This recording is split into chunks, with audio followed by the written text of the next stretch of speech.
Bahkan kita pun menjadi tetangga kita. Betapa pentingnya tetangga ini, sampai-sampai malaikat Jibril alaihissalam senantiasa berwasiat kepada Rasulullah tentang untuk memperhatikan tetangga. Sampai Rasulullah menyangka bahwa tetangga itu mendapatkan hak waris pada saat seseorang itu meninggal dunia. Betapa pentingnya tetangga itu. Bagi saya yang datang dari Jawa Tengah, datang di Jakarta, tinggal di Kabupaten Bogor, kalau ada apa-apa, ada banjir dan sebagainya, yang menolong pertama kali adalah tetangga. Pada waktu saya mengalami kesusahan, pada waktu saya pergi keluar kota, kemudian anak dan istri saya di rumah membutuhkan pertolongan, bukan saudara kandung saya yang menolong, tapi yang menolong adalah tetangga saya. Rasulullah memberikan informasi kepada kita, di antara kebahagiaan orang muslim ada 3. Yang pertama adalah al-jarus salih, tetangga yang soleh. Yang kedua adalah al-manzilul wasi, rumah yang luas, terasa luas. Walaupun sempit tetapi suasana nyaman, sempit terasa luas. Dan yang ketiga adalah al-markabul hani, adalah kendaraan yang nyaman. Kita bahas al-jarus salih, tetangga yang soleh itu adalah sangat membahagiakan orang muslim. Bapak membayangkan kalau tetangga kita tidak soleh, Bapak, kita begini sedikit dikomentarin, Ustaz.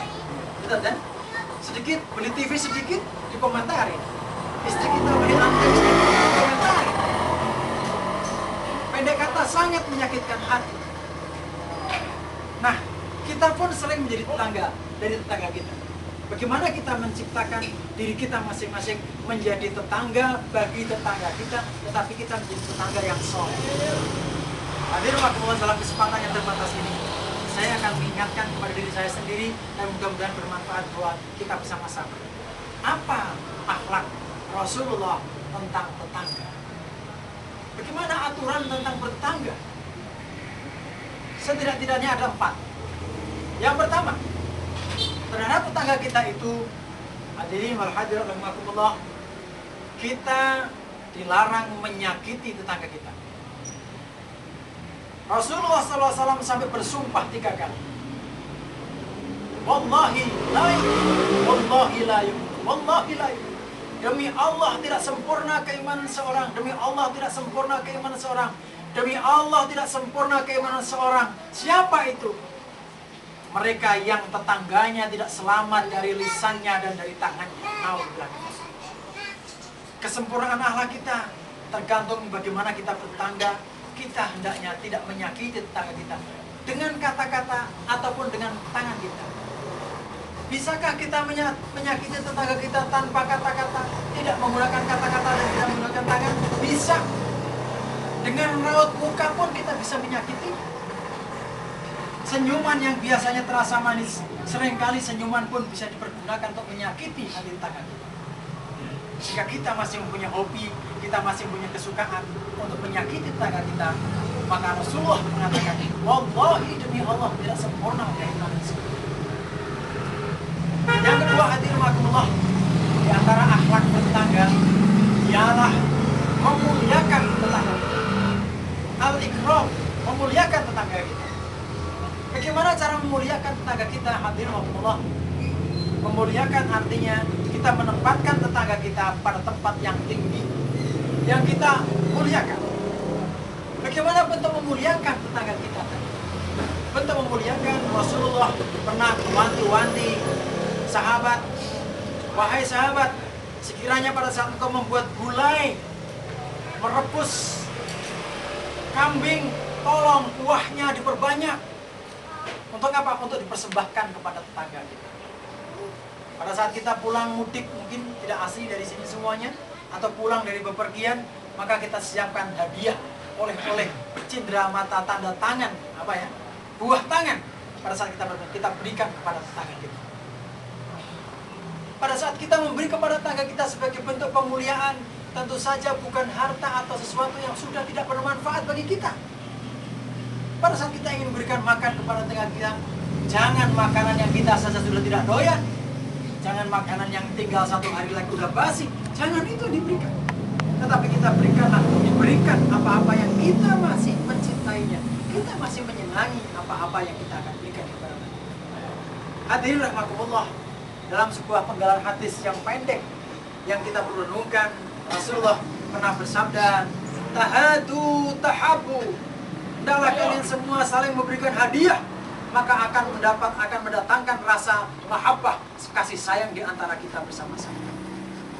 Kita memberikan hadiah satu sama lain kepada tetangga kita pasti akan sayang kepada kita. Saya sudah membuktikan Bapak, orang pendatang dari Jakarta, luar Jakarta datang di sebuah komplek perumahan. Beberapa tahun rasanya tetangga kita ini nggak sapa-sapaan, itu agak kaku-kakuan begitu.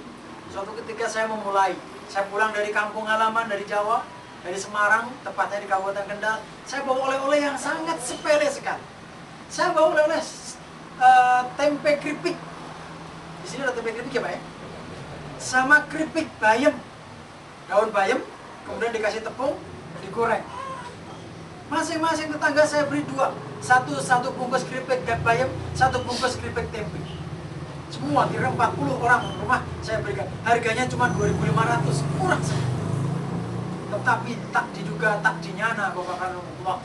Begitu pada masa hari raya berikutnya, rumah saya banjir oleh-oleh. Ada gulai kepala kakap, ada keripik balado dari Padang, ada jenang atau dodol dari Jawa Timur. Semua banyak sekali ngumpul semuanya. Ini membuktikan bahwa tahadu tahamu, pada saat kita saling memberikan hadiah itu akan menimbulkan rasa kasih sayang yang sangat luar biasa.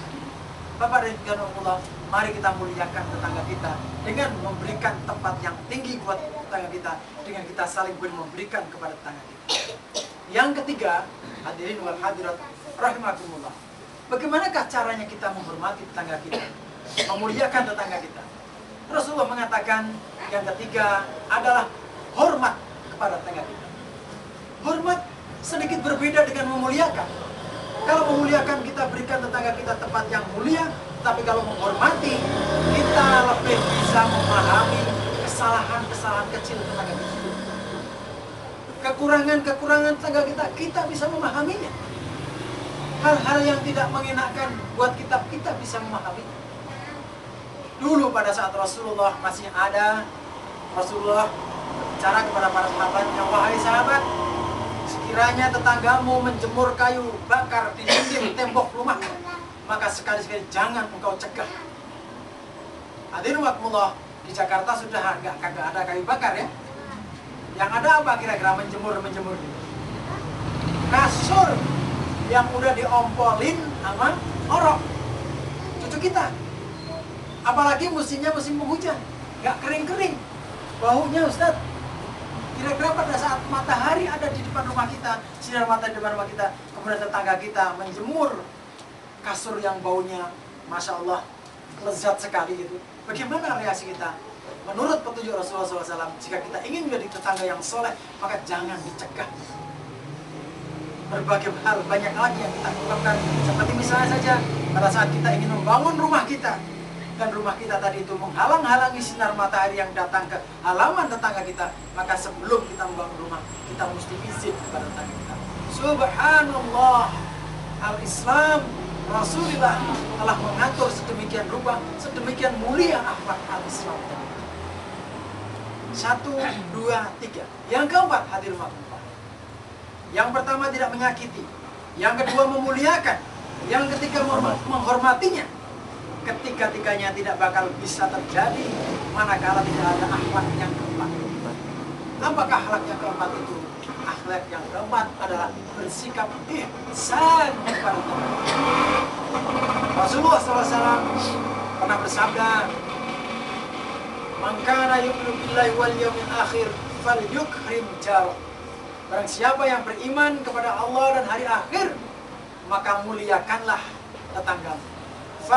Falyahsin. Kemudian dalam hadis yang lain Rasulullah mengatakan, hendaklah engkau berbuat ihsan ila jari, kepada tetangga kamu. Hadirin rahimakumullah, berbuat ihsan adalah berbuat baik. Berbuat baik yang disebut ihsan adalah berbuat baik karena Allah Subhanahu wa ta'ala, bukan karena ingin mendapatkan balas budi dari tetangga kita, sama sekali bukan. Pada saat kita mengirim gula yang kita tidak ingin mendapatkan balasan tangga kita.